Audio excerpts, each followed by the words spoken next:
What a surprise! Look at how beautiful it is growing. Hi guys, come with me to my kitchen. Let's prep for next week, prep for Thanksgiving week, and it's gonna be an amazing journey.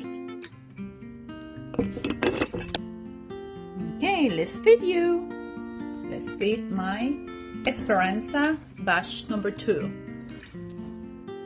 My friends, if you can smell this through my phone, I wish you could. Smell like alcohol, a little bit like beer, but it's very sour smell, which that's what I want because I know fermentation is happening here.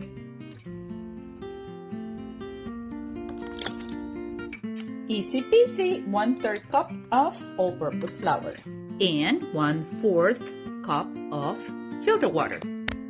I like to add the water first.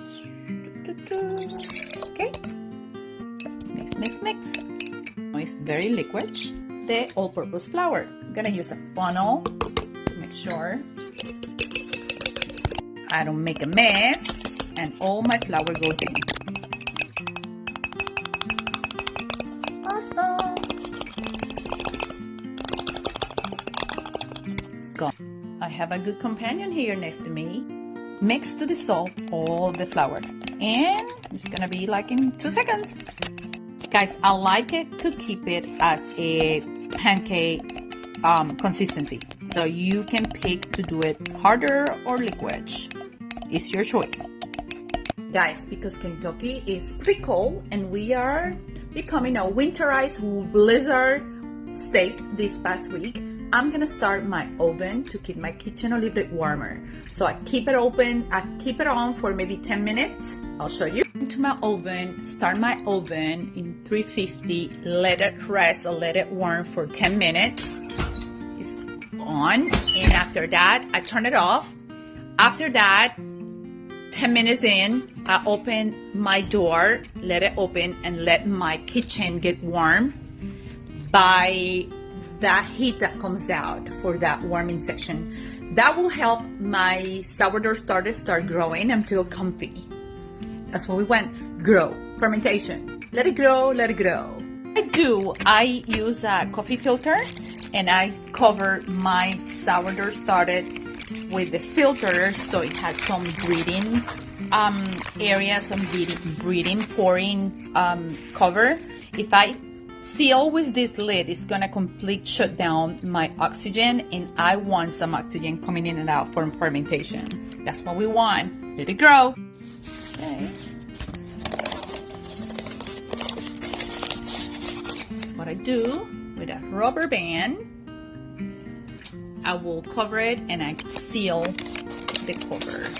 And guys, that gives space for breathing, oxygen going in, and also I protect it for any kind of insect in case I have an insect or a gnat or a fly in my kitchen. The next step is to mark and gauge my growth. So this is where the sourdough batch is, and I will mark it so whenever it start growing I can see, and I can see I have a productive grow fermentation.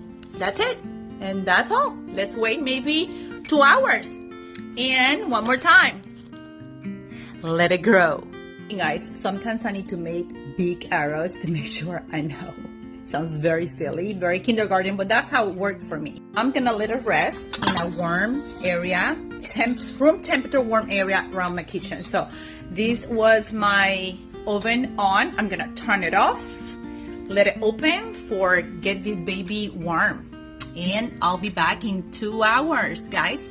And by my clock, it's 12:12, so I'll be back. I'm doing my sourdough batch or my sourdough started batch today because I'm going to do some focaccia for Thanksgiving Day. I'm gonna do 2. I'm gonna do a sweet focaccia and a very Italian olive oil focaccia for my family. The recipe I'm following, one of them, look at that rosemary, beautiful. The second one is a focaccia bread with more sweet in the sweet side with cranberry. It has rosemary as well, but I'm gonna add a special touch.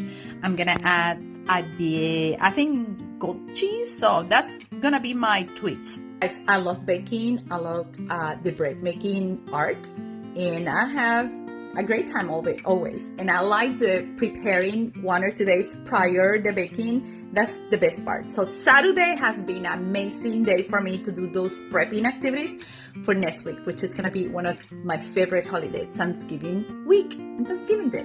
My surprise! Look at how beautiful it's growing.